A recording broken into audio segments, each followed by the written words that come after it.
किशोर अजवा। नमस्कार, news 18 India पर आप सबका स्वागत है। आपके साथ मैं हूं नेहा पंत। न्यूज 18 पर अमित शाह के विस्फोटक इंटरव्यू के बाद बिहार की सियासत गर्मा गई है। बिहार चुनाव पर न्यूज 18 से खास बातचीत में गृह मंत्री अमित शाह ने दावा किया कि पीएम मोदी की लहर से बिहार चुनाव में जेडीयू को भी फायदा होगा। अमित शाह के मुताबिक पीएम मोदी की पूरे देश में लहर है और बिहार चुनाव में इससे जेडीयू की सीटें बढ़ेंगी और बिहार चुनाव के बाद नीतीश कुमार ही मुख्यमंत्री बनेंगे। मैंने ये भी सुना है कि आपके इंटरनल सर्वेस कह रहे हैं कि वहाँ आज भी मोदी जी की एक बहुत बड़ी लहर है। एंटी इनकम्बेंसी जरूर होगा, वो हो जाता है, स्वाभाविक है इतने सालों के बाद, मगर मोदी जी की एक लहर है, वेव है, और हो सकता है आपकी सीट आपके पार्टनर से ज़्यादा, नीतीश जी से ज़्यादा सीटें आप लोग लेकर आए। भैया, मोदी जी की लहर सिर्फ बिहार में नहीं है जी, देश भर में है, बिहार में भी है। पर स्वाभाविक रूप से उसका फायदा सिर्फ हमें नहीं होता है, जदयू को भी होगा, क्योंकि जदयू हमारा साथी है, हम साथ में चुनाव लड़ रहे हैं। तो मोदी जी की लहर से सिर्फ बीजेपी की सीटें बढ़ेगी ऐसा नहीं होगा, जदयू की इतनी ही सीटें बढ़ेगी जितनी बीजेपी की बढ़ेगी। हम लगभग बराबर सीटें लड़ रहे हैं, एक सीट जदयू हमसे ज़्यादा लड़ रहा है, बराबर सीटें लड़ रहे हैं। और मैं अभी भी कहता हूं कि आप कितना भी जवाब ढूंढने का प्रयास करिए, बिहार के अगले मुख्यमंत्री नीतीश कुमार। तो गृह मंत्री अमित शाह ने बिल्कुल साफ कर दिया कि नरेंद्र मोदी की लहर का नीतीश कुमार को भी पूरा फायदा मिलेगा। इस बीच हिंदुस्तानी आवाम मोर्चा के प्रमुख और बिहार के पूर्व सीएम जीतन राम मांझी ने अमित शाह के बयान पर कहा कि नीतीश कुमार के नेतृत्व में ही चुनाव लड़ा जा रहा है। मांझी के मुताबिक एनडीए में कोई दुविधा नहीं है और चिराग पासवान मोदी का नाम लेकर भ्रम फैलाने की कोशिश कर रहे हैं। जीतन राम मांझी इस वक्त हमारे साथ हैं अमित शाह के इंटरव्यू पे बातचीत करने के लिए। अमित शाह ने न्यूज 18 से खास बातचीत में कहा कि मोदी लहर है जिसका फायदा बीजेपी और जेडीयू को भी बिहार चुनाव में होगा और नीतीश से उनके नेता होंगे एनडीए के। अभी के संदर्भ में अमित शाह जी ने ये बात कही है तो ये उनका बड़प्पन है। गठबंधन धर्म का यही माने है कि हर किसी प्रकार की कोई बात हो, शंका की बात हो, उसको स्पष्ट करना चाहिए।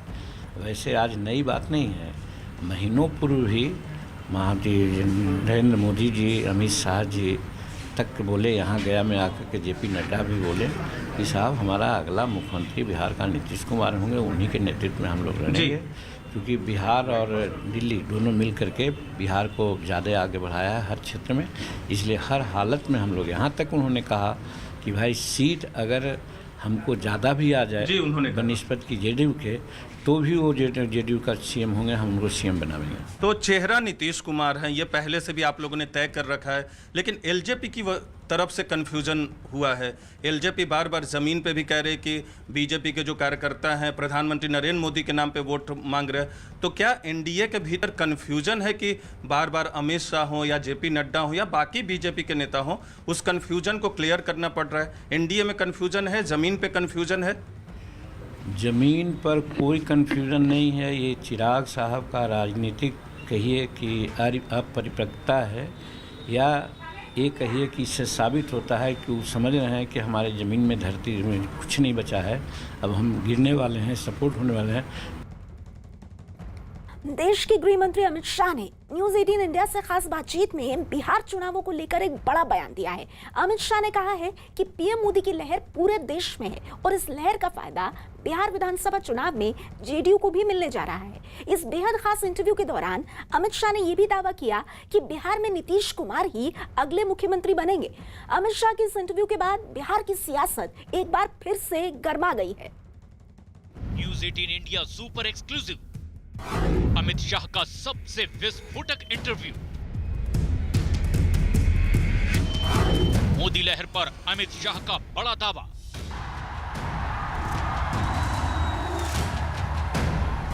बिहार में ही नहीं, पूरे देश में मोदी लहर।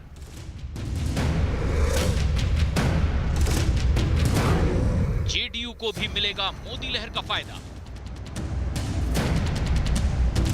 बिहार के सियासी समर पर इस वक्त सबसे बड़ा दावा देश के गृह मंत्री अमित शाह ने किया है। न्यूज 18 इंडिया के खास कार्यक्रम राजनीति में दिए गए एक इंटरव्यू के दौरान अमित शाह ने जो कुछ कहा, उसने बिहार की सियासत को वोटिंग से पहले ही गरमा दिया है। नेटवर्क 18 के editor in chief Rahul Joshi के सवालों का बेबाकी से जवाब देते हुए अमित शाह ने साफ साफ शब्दों में कहा कि मोदी लहर सिर्फ बिहार में ही नहीं बल्कि देश भर में है और इस लहर का फायदा विधानसभा चुनाव में जेडीयू को भी मिलने जा रहा है।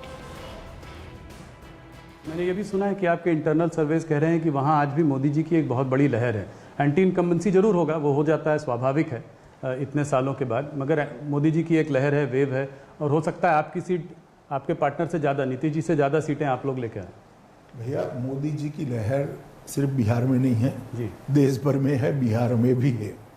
और स्वाभाविक रूप से उसका फायदा सिर्फ हमें नहीं होता है, जदयू को भी होगा, क्योंकि जदयू हमारा साथी है, हम साथ में चुनाव लड़ रहे हैं। तो मोदी जी की लहर से सिर्फ बीजेपी की सीटें बढ़ेगी ऐसा नहीं होगा, जदयू की इतनी ही सीटें बढ़ेगी जितनी बीजेपी की बढ़ेगी।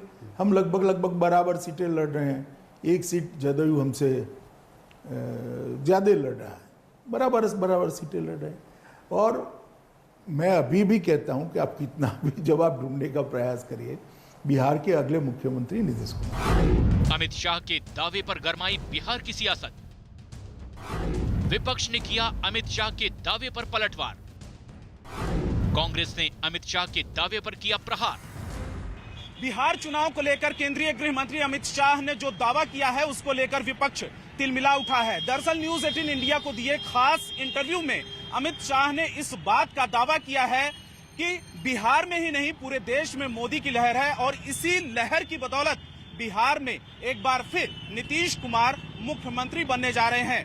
लेकिन विपक्ष को अमित शाह का ये दावा नागवार गुजर रहा है। बिहार चुनाव में एक तरफ महागठबंधन है तो दूसरी तरफ एनडीए है। दोनों के बीच सियासी जंग ने उस वक्त और जोर पकड़ लिया जब न्यूज 18 इंडिया पर अमित शाह ने देश में मोदी लहर का दावा किया। शाह के दावे पर विपक्ष की तरफ से मोर्चा संभाला बिहार कांग्रेस प्रभारी शक्ति सिंह गोहिल ने।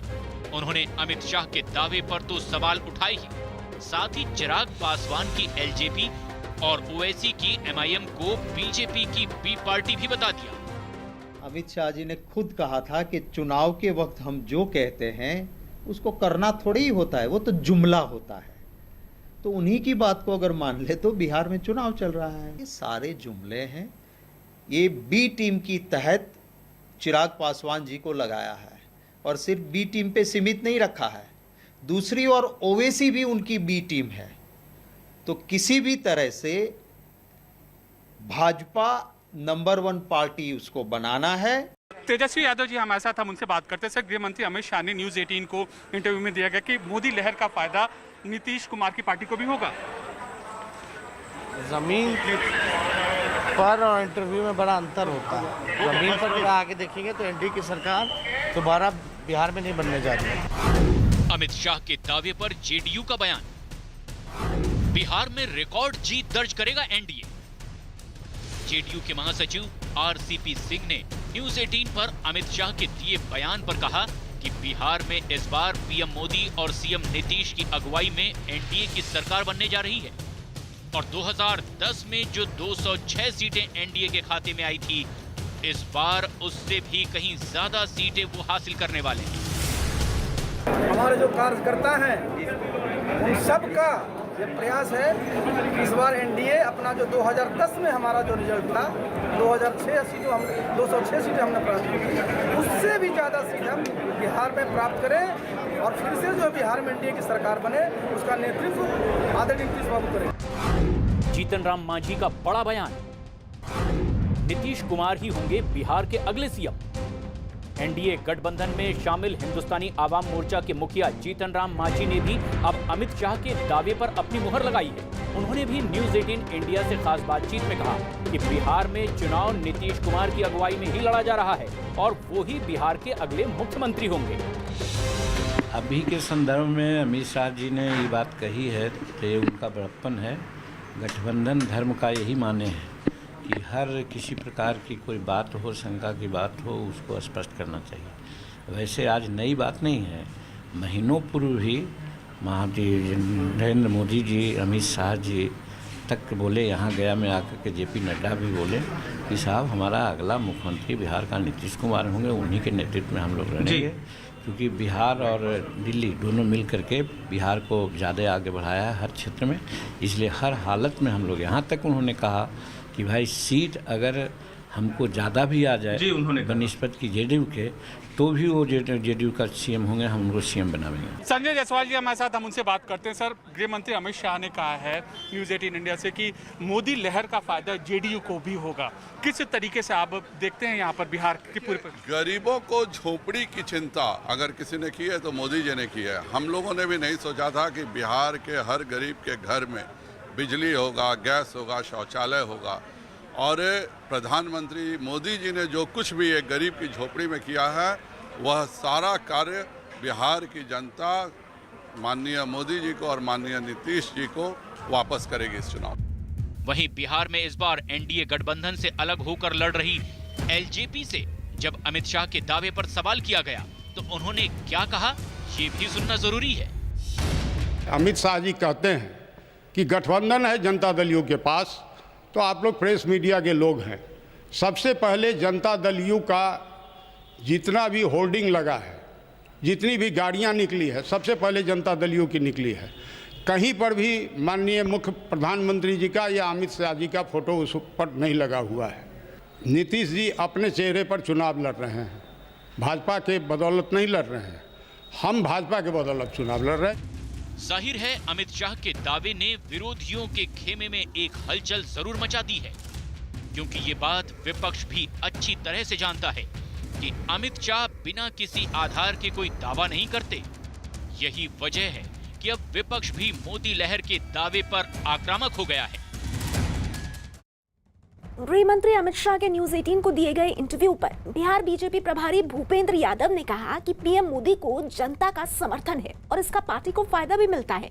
भूपेंद्र यादव ने दावा किया कि जो भी उनके गठबंधन का हिस्सा है उसका जनता समर्थन करेगी और चुनाव के नतीजों से ये साफ हो जाएगा।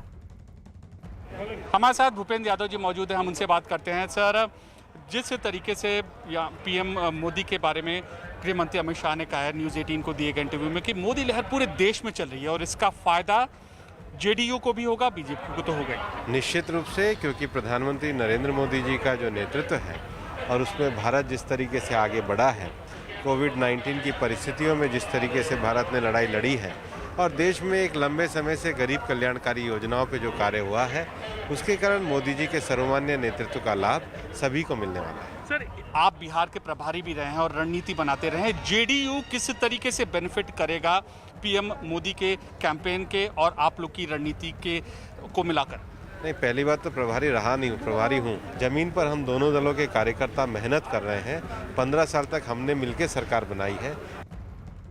और इस बीच कांग्रेस नेता रणदीप सुरजेवाला ने बिहार में कांग्रेस और आरजेडी की सरकार बनने का दावा किया। उन्होंने इस दौरान नीतीश कुमार और बीजेपी पर बड़ा हमला बोला और अमित शाह के जीत के दावे को नकार दिया। कांग्रेस के राष्ट्रीय महासचिव हैं रणदीप सिंह सुरजेवाला, कर्नाटक के प्रभारी हैं, लेकिन बिहार में चुनाव लड़वाने के लिए कांग्रेस नेतृत्व ने उनको खास तौर से भेजा। हमारे साथ हैं अमित शाह ने नेटवर्क 18 को इंटरव्यू दिया और ये कहा है कि लहर चल रही है बीजेपी की और उसका फायदा यहाँ नीतीश कुमार को होगा और नीतीश ही मुख्यमंत्री बनेंगे। ये तो वही नीतीश कुमार जी हैं जिनके बारे में अमित शाह जी कहते थे अगर ये जीतेंगे तो पाकिस्तान में पटाखे फूटेंगे। तो फिर अमित शाह जी ने अपनी बात क्यों बदल ली? सच बात ये है कि भारतीय जनता पार्टी और उसके गठबंधन को तो 2015 में ही बिहार ने नकार दिया था। ये तो बाद में नीतीश बाबू ने सत्ता की कुर्सी पर फेविकोल की तरह, सृजन घोटाले का फेविकोल लगाकर चिपकने की तरह उन्होंने भाजपा से समझौता कर प्रजातंत्र का चीरहरण कर डाला। अमित शाह जी हैं वो व्यक्ति जिन्होंने चीरहरण किया और नीतीश बाबू उनके साथ खड़े हैं। जनता उस प्रजातंत्र द्रोह की सजा इस बार भारतीय जनता पार्टी और जेडीयू को देने वाली है।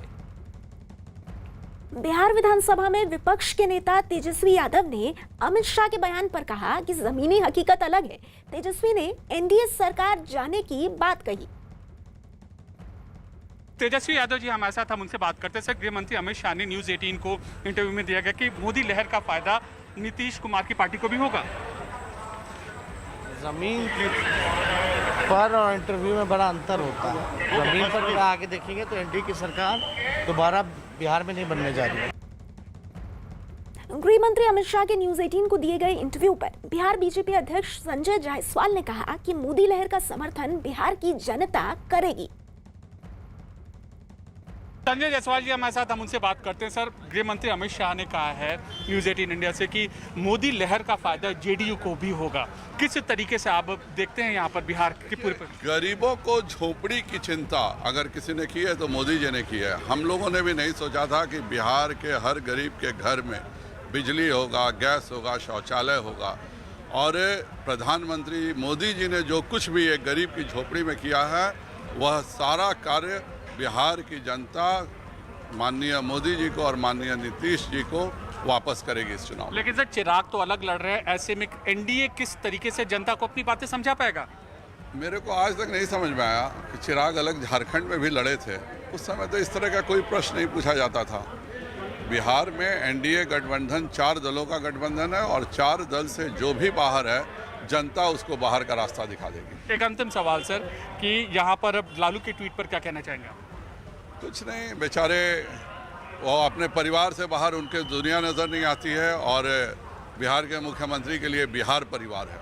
तो बिहारी इसकी चिंता करेंगे जो बिहार को अपना परिवार जो बिहार को अपना परिवार समझता हो, न कि उसकी चिंता करेंगे जो अपने परिवार को ही बिहार समझता हो। कैमरा पर्सन विमल के साथ Amit Pandey, Patna, news 18 India. Network 18 के editor in chief Rahul Joshi को दिए एक्सक्लूसिव इंटरव्यू में गृह मंत्री अमित शाह ने कहा कि पश्चिम बंगाल में कानून व्यवस्था की हालत ठीक नहीं है। ऐसे में कैलाश विजयवर्गीय की वहां राष्ट्रपति शासन लगाने की मांग करना गलत नहीं है, लेकिन उन्हें सरकार होने के नाते राज्यपाल और बाकी रिपोर्ट्स भी देखनी होती हैं। आपके साथी जो हैं, जो कि बंगाल को देखते हैं या बंगाल में हैं, जैसे कि कैलाश विजयवर्गीय, बाबुल सुप्रियो, इन्होंने ये तक मांग की है कि वहाँ पे प्रेसिडेंट रूल लगाना चाहिए। आपकी इस पे क्या राय है? देखिए, तो पॉलिटिकल पार्टी के नेता है, स्थिति इतनी गंभीर है कि मांग करे वो उनकी जगह पे वाजिब है। जहाँ तक भारत सरकार का सवाल है, हमें संविधान के हिसाब से देखना है। गवर्नर साहब की रिपोर्ट क्या आती है, स्थिति क्या होती है, वो देखकर निर्णय होता है। परंतु भारतीय जनता पार्टी के नेता जो मांग कर रहे हैं, मैं मानता हूँ कि स्थिति सच अर्थ में वहाँ पर गंभीर है। तो इसलिए उनकी मांग मतलब एकदम गलत भी नहीं है? मांग करना गलत नहीं है जी, पर आप ये नहीं कह रहे हैं कि स्थिति अभी ऐसी हुई है कि वहाँ पे प्रेसिडेंट? मैंने ऐसा नहीं कहा। और इस बीच बंगाल में न्यूज 18 की खबर का बड़ा असर हुआ है। गृह मंत्री अमित शाह के न्यूज 18 को दिए गए इंटरव्यू के एक दिन बाद ही पश्चिम बंगाल के राज्यपाल जगदीप धनखड़ ने सीएम ममता बनर्जी को पत्र लिखकर उनको संवैधानिक शपथ की याद दिलाई है। धनखड़ ने लिखा कि राज्य में कानून व्यवस्था पर ममता बनर्जी को इस समय अपनी शपथ का पालन करना बहुत जरूरी है। बीजेपी कार्यकर्ताओं की हत्या के आरोपों पर राज्यपाल ने ममता बनर्जी को चिट्ठी लिखी। गृह मंत्री अमित शाह ने न्यूज 18 को दिए एक्सक्लूसिव इंटरव्यू में कहा था कि बंगाल के बीजेपी कार्यकर्ताओं की राज्य में राष्ट्रपति शासन लगाने की मांग वाजिब है, लेकिन केंद्र संविधान के मुताबिक ही कदम उठाएगा। इस बीच बंगाल की सियासत से जुड़ी सबसे बड़ी खबर आ रही है। गृह मंत्री अमित शाह ने न्यूज 18 को दिए एक्सक्लूसिव इंटरव्यू में बंगाल में राष्ट्रपति शासन लगाने की मांग को ठीक बताया है। गृह मंत्री ने आरोप लगाया कि बंगाल में बीजेपी कार्यकर्ताओं की राजनीतिक हत्याएं हो रही हैं और बंगाल में कानून व्यवस्था पूरी तरह से चरमरा चुकी है। अमित शाह ने दावा किया कि अगले विधानसभा चुनाव में बंगाल में परिवर्तन होगा और बीजेपी पूरे बहुमत के साथ पश्चिम बंगाल में सरकार बनाएगी। ममता सरकार पर भड़के गृह मंत्री अमित शाह। भ्रष्टाचार अपनी चरम सीमा पर है, कानून और व्यवस्था तितर बितर हो गई है। अमित शाह का बंगाल में परिवर्तन का दावा। मुझे भरोसा है कि इस बार बंगाल में परिवर्तन होगा। भारतीय जनता पार्टी की सरकार नरेंद्र मोदी जी के नेतृत्व में बनने जा रही है। अमित शाह ने बंगाल में राष्ट्रपति शासन की मांग को जायज बताया। भारतीय जनता पार्टी के नेता जो मांग कर रहे हैं, मैं मानता हूं कि स्थिति सच अर्थ में वहां पर गंभीर है। अमित शाह का बंगाल में राजनीतिक हत्याओं का आरोप। विपक्ष के कार्यकर्ताओं पर जिस प्रकार के मुकदमे और हत्याएं हो रही हैं, मैं मानता हूं कि ये भारत के किसी और राज्य में दिखाई नहीं पड़ता। सबसे बड़ी खबर पश्चिम बंगाल की सियासत से जुड़ी हुई है, जहां अगले साल होने वाले विधानसभा चुनाव के लिए बीजेपी ने हमलावर रुख अख्तियार कर लिया है। बंगाल में भ्रष्टाचार का आरोप, कानून व्यवस्था चरमराने का दावा, सियासी हत्याओं का आरोप, घुसपैठ का आरोप, बम के कारखानों का आरोप। एक और बीजेपी अध्यक्ष जेपी नड्डा बिहार चुनाव से पहले बंगाल के दौरे पर हैं। दूसरी तरफ न्यूज 18 से एक्सक्लूसिव बातचीत में गृह मंत्री अमित शाह ने ममता सरकार की बखिया उधेड़ने में कोई रियायत नहीं बरती। देखिए, बंगाल में कानून और व्यवस्था चरमराई हुई है। अम्फान तूफान आया, पूरी राहत इधर उधर अनाप शनाप घोटालों में चली गई। जो यहाँ से अनाज भेजा गया वो भी घोटालों में तितर बितर हो गया। कोरोना के लिए भी जिस प्रकार की पर्याप्त व्यवस्था होनी चाहिए थी वो नहीं हुई। भ्रष्टाचार अपनी चरम सीमा पर है। कानून और व्यवस्था तितर बितर हो गई है। घुसपैठ बेरोक टोक चालू है। बम बनाने के कारखाने हर जिले में मिलते हैं। स्थिति बहुत खराब है। बीजेपी पिछले साल हुए लोकसभा चुनाव के पहले ही बंगाल में खुद के लिए नई जमीन तलाश रही है। बंगाल में बीजेपी के नेता सीएम ममता बनर्जी को घेरने का कोई मौका नहीं छोड़ रहे हैं। बीजेपी अगले विधानसभा चुनाव में बंगाल में कमल खिलाने का दावा कर रही है।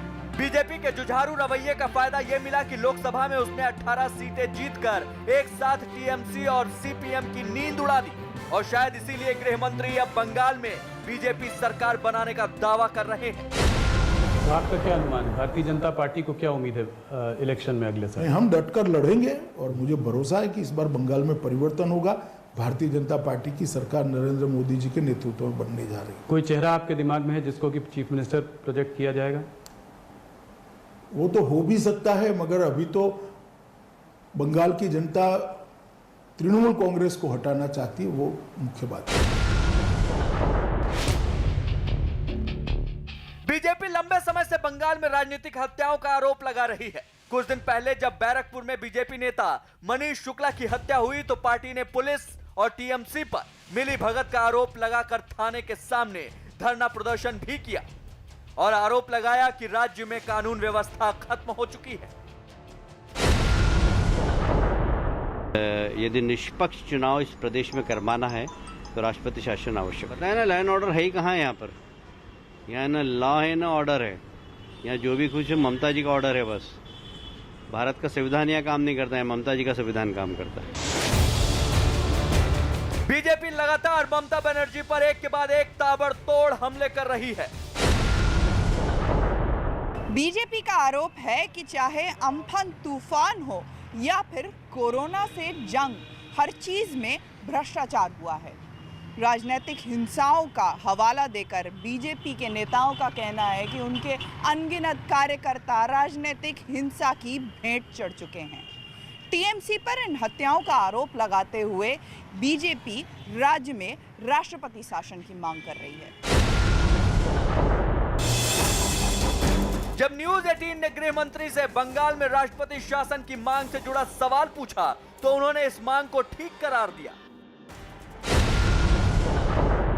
कैलाश विजयवर्गीय, बाबुल सुप्रियो, इन्होंने ये तक मांग की है कि वहां पे प्रेसिडेंट रूल लगाना चाहिए। आपकी इस पे क्या राय है? देखिए, तो पॉलिटिकल पार्टी के नेता है, स्थिति इतनी गंभीर है कि मांग करे वो उनकी जगह पे वाजिब है। जहाँ तक भारत सरकार का सवाल है, हमें संविधान के हिसाब से देखना है। गवर्नर साहब की रिपोर्ट क्या आती है, स्थिति क्या होती है, वो देखकर निर्णय होता है। परंतु भारतीय जनता पार्टी के नेता जो मांग कर रहे हैं, मैं मानता हूं कि स्थिति सच अर्थ में वहां पर गंभीर है।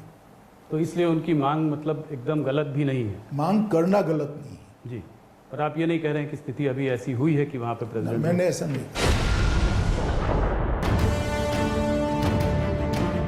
लेकिन सत्ताधारी तृणमूल कांग्रेस राजनीतिक हत्याओं के बीजेपी के आरोप को खारिज कर रही है और बीजेपी को लाशों पर सियासत न करने की नसीहत भी दे रही है।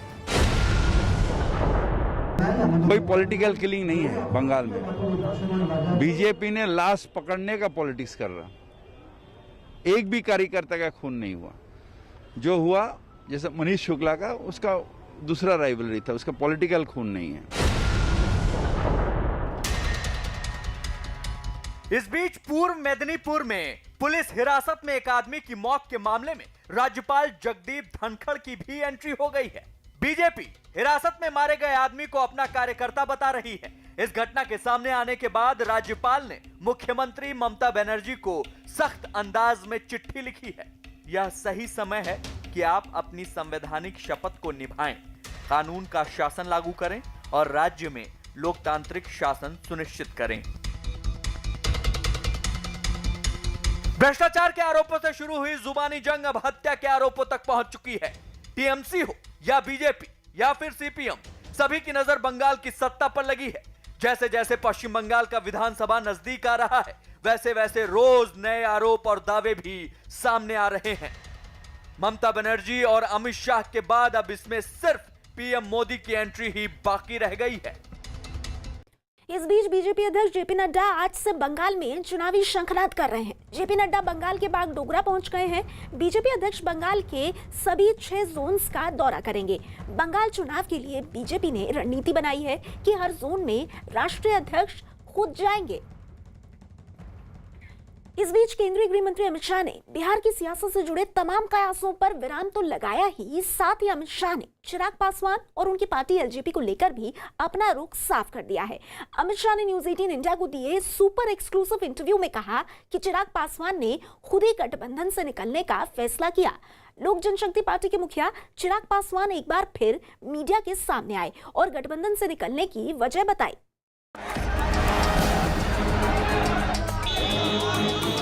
पार्टी को उन्होंने खून पसीने से सींचा, उसको कोई वोट कटवा बोले उनको अच्छा नहीं लग रहा होगा। गठबंधन से तो मैं ही अलग हुआ हूँ ना। गठबंधन तो मैंने अनाउंस किया ना, तो उसमें उन्होंने गलत क्या बोला। नीतीश कुमार जी का नेतृत्व का मैं समर्थन नहीं कर सकता। अमित शाह का सबसे विश्वसनीय इंटरव्यू। चिराग पासवान पर बीजेपी का रुख साफ। भ्रम की सियासत पर अमित शाह का वार।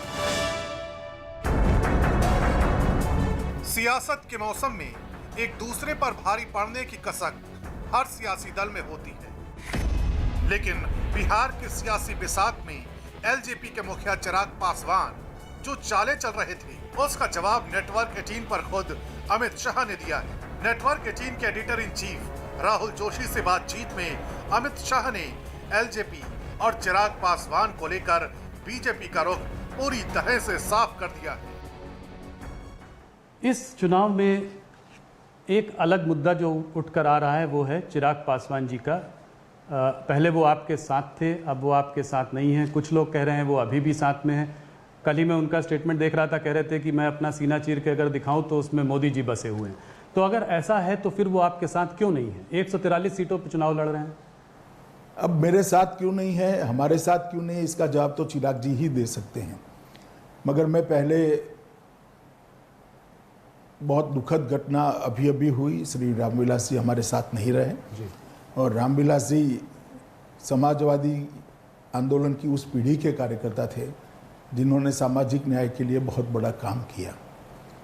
लगभग 5 दशक तक देश की राजनीति को वो योगदान करते रहे और बिहार के ही थे और खास कर दलितों के लिए बहुत बड़े नेता रहे। मैं श्री रामविलास पासवान जी को श्रद्धांजलि देना चाहता हूं। और जहां तक लोजपा भाजपा जदयू के गठबंधन का सवाल है, भाजपा की ओर से जदयू की ओर से लोजपा को उचित जो बनती थी वो सीटों को कई बार ऑफर किया गया, कई बार नेगोशिएशन भी किया गया। अभी मैंने अखबार में पढ़ा कि मैंने नहीं कहा, उन्होंने नहीं कहा, ये भी सच नहीं है। मेरी भी चिराग भाई के साथ कई बार बात हुई कि इतनी सीट बनती है, इतनी सीटों पर आप मान जाइए और अगर कुछ है तो नेगोशिएशन के लिए आइए।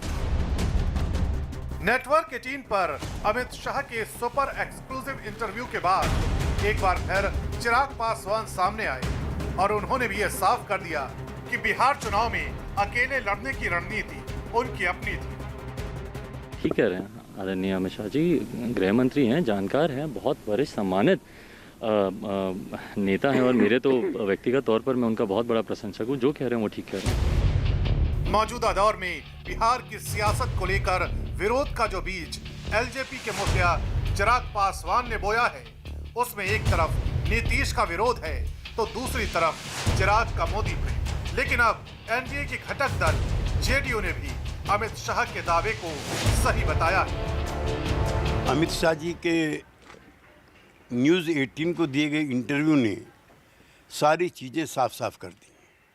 श्री चिराग पासवान का ये कहना कि उनके सैद्धांतिक मतभेद थे और सीटों पे कोई चर्चा नहीं हुई, इस पर भी अमित शाह जी ने भंडाफोड़ किया है। वो बराबर श्री चिराग पासवान को उनकी पार्टी की हैसियत के मुताबिक उनको सीटें दे रहे थे। दरअसल चिराग पासवान ने करीब 4 महीने पहले से ही बिहार में नीतीश कुमार के विरोध की रेखा खींच दी थी, लेकिन बीजेपी ने भी नीतीश कुमार को लेकर अपना स्टैंड क्लियर कर रखा है। अगर वो सफल होते हैं, नीतीश कुमार को कमजोर करते हैं तो एनडीए कमजोर होगा। तो मुझे लगता है कि ये वैसा तो नहीं होने देंगे। यही वजह है कि चिराग पासवान से जब बीजेपी के साथ भविष्य की संभावनाओं पर सवाल किया गया तो उन्होंने एक बार फिर ये साफ कर दिया कि नीतीश कुमार का नेतृत्व उन्हें मंजूर नहीं होगा। मैं बिल्कुल बनाऊंगा, पर हाँ, उस सरकार का नेतृत्व अगर नीतीश कुमार जी करेंगे तो मैं राज्य में, मैं विपक्ष में मैं बैठना मैं चाहूँगा।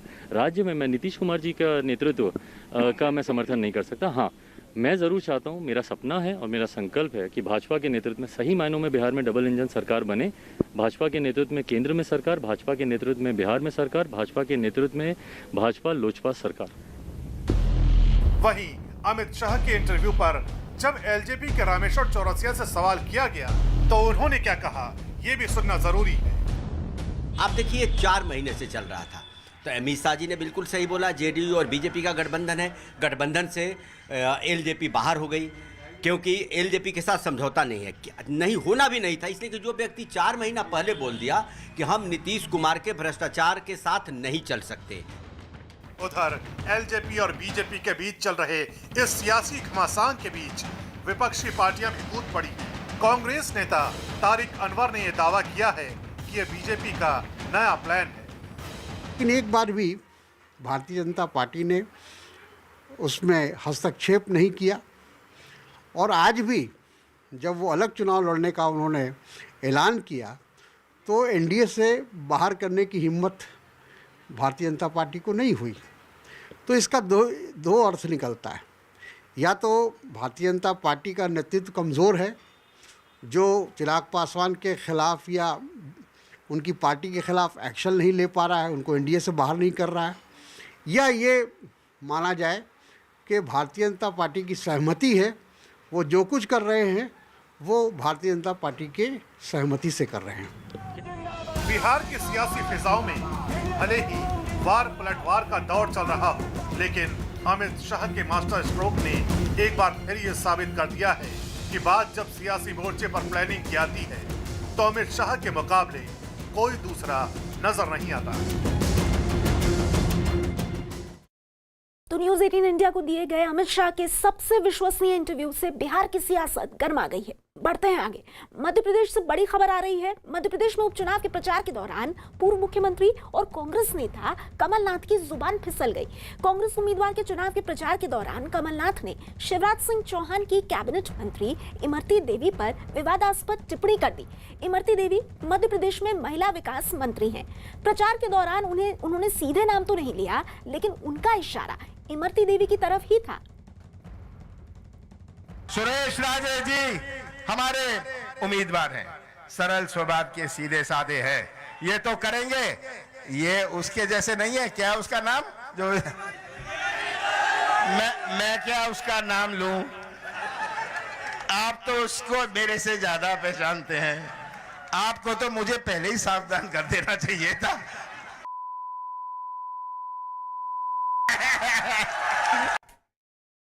और कमलनाथ के बयान के विरोध में सीएम शिवराज सिंह चौहान ने भोपाल में 2 घंटे का मौन व्रत किया। इस मौके पर शिवराज ने कमलनाथ के बहाने कांग्रेस पार्टी को घेरा और उसे महिला विरोधी करार दिया। शिवराज ने सोनिया गांधी से भी महिला विरोधी टिप्पणी पर सवाल पूछा। शिवराज सिंह चौहान ने सोनिया को कमलनाथ पर कार्रवाई के लिए चिट्ठी भी लिखी। उधर इमरती देवी ने भी कमलनाथ पर पलटवार किया है और कहा है कि दलित होने की वजह से ही कांग्रेस उनका अपमान कर रही है। इस दौरान बात करते करते इमरती देवी की आंखों से आंसू भी छलक पड़े। इमरती देवी ने सोनिया गांधी से कमलनाथ को पार्टी से निकालने तक की मांग कर दी। बीजेपी ने कमलनाथ के इमरती पर विवादास्पद बयान के खिलाफ चुनाव आयोग में शिकायत की है। आज मैं मैडम सोनिया गांधी जी से सवाल करना चाहता हूँ। मैडम, मेरे शब्द अगर आप तक पहुंचे, आप एक राष्ट्रीय दल की अध्यक्ष हो, आप स्वयं महिला हो, आप बहन भी हो, आप मां भी हो, आप बेटी भी रही हो। किसी बहन के खिलाफ ऐसी टिप्पणी शोभा देती है। मैं कमलनाथ जी के पैर छूती थी और अपना बड़ा भाई मानती थी कमलनाथ को, पर कमलनाथ ने आज अपनी बहन के भी सम्मान करने से और कतरा गए। अपनी बहन की भी धज्जियाँ उड़ाई उनने। ऐसे कमलनाथ जी से मैं कहती हूँ कि तू इस लाख है ही नहीं। कमलनाथ तो राजनीति लाख नंजा, राजनीति करने वे के लाख नंजा। जब तू एक ऐसी महिला से ऐसे बोल सकता है तो तेरी नीयत कितनी खराब होगी। इस वजह से मैं उस पार्टी से बाहर निकली हूँ कि पता नहीं जिसका मुख्यमंत्री इतना गंदा हो तो ऐसी पार्टी में रह के हम क्या कर सकते। और देखिए, अब ये मुद्दा मध्य प्रदेश में उपचुनाव से पहले एक बड़ा मुद्दा बनता जा रहा है। आगे बढ़ने से पहले आपको बता दें, बिग बॉस का 14वां सीजन शुरू हो गया है। सोमवार से शुक्रवार रात 10:30 बजे और शनिवार रविवार